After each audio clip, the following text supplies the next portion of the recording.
Great article out in ProPublica today about a growing trend with police departments where they exploit this gigantic loophole to do all sorts of questionable things.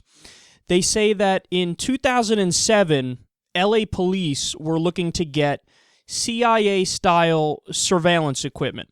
Now, already this should be red flags, because your police department, should you really have CIA-style surveillance equipment or NSA-style surveillance equipment? It's my opinion that I don't even think the NSA should have that kind of equipment, because the way they use it is wildly illegal and unconstitutional. But nonetheless, the different police departments wanted to get in on this. But they knew that they would run into public scrutiny, and it's not even necessarily legal, and they would have this big headache over it if they made it known to the public that they want to get in on this kind of stuff. So here's what happened. Quote, there was a quicker, quieter way to get the software as a gift from the Los Angeles Police Foundation, a private charity. In November 2007, at the behest of then Police Chief William Bratton, the foundation approached Target Corp, which contributed $200,000 to buy the software. Then the foundation donated it to the police department. So notice the trick that they're doing. This is the exact same trick that we spoke about a week or two ago about certain schools that are sneaking creationism into public schools because they say, it's okay, guys, it's an elective course, so the kids aren't forced to take it, and it's being funded by a private church. So they say it's not public tax dollars going to it, so it's totally allowed for us to teach creationism during public school hours in a public school. It's this amazing loophole that they found that they're now exploiting. Well, the same thing is going on with these different police departments. They're not really allowed to have CIA-style surveillance equipment that they're going to use on you, but if a private charity happens to buy it and then the charity just quietly hands it over as a gift to the police department, they can use it and get the same end result even though they didn't technically break the law. See, again, this goes back to the old letter of the law versus the spirit of the law debate. Because obviously the spirit of these kinds of laws that say, hey, you know, the CIA shouldn't have the same stuff, the police department shouldn't have all the same stuff the CIA has, and they shouldn't have, you know, grenade launchers and military equipment and stuff like that, which, by the way, they now do have as well. You're not really breaking the law if you get it via a private donation and it's not the tax dollars giving it to you. But it, of course, breaks the spirit of the law because the idea is you're not supposed to have those fucking things anyway, no matter who funds them.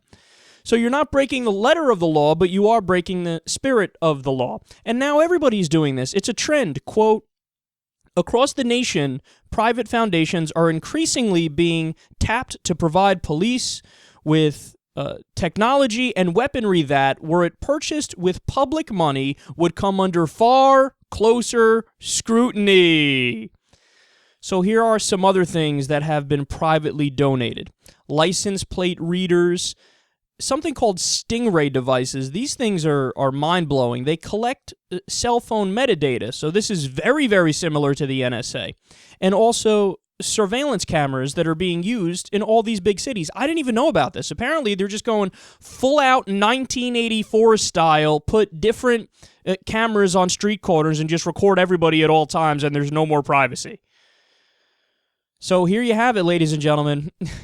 They're finding a way. I mean, they already violate the law and the Constitution when the NSA does it and when the CIA does it and when they're collecting everybody's metadata with one warrant, even though the Constitution specifically says you need specific warrants describing the persons and places to be searched and seized, right?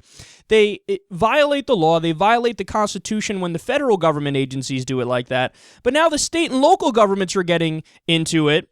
And they're circumventing the law because they're not funding it via tax dollars. They're getting it through donations from private charities that are in on this whole scam.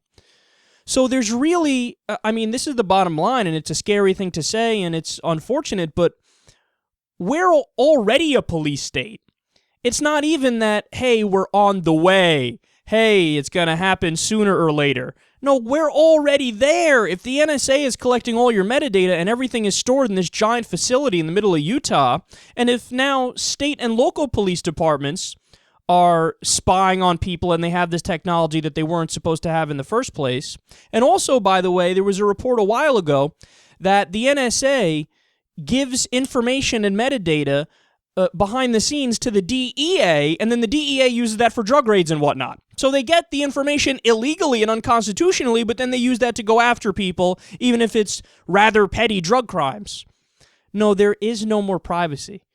Privacy is dead, privacy is gone, and now, apart from just openly breaking the law and doing it brazenly and violating the Constitution, they're coming up with clever ways to go around it by not having tax dollars fund these things they shouldn't have, by having private donors do it.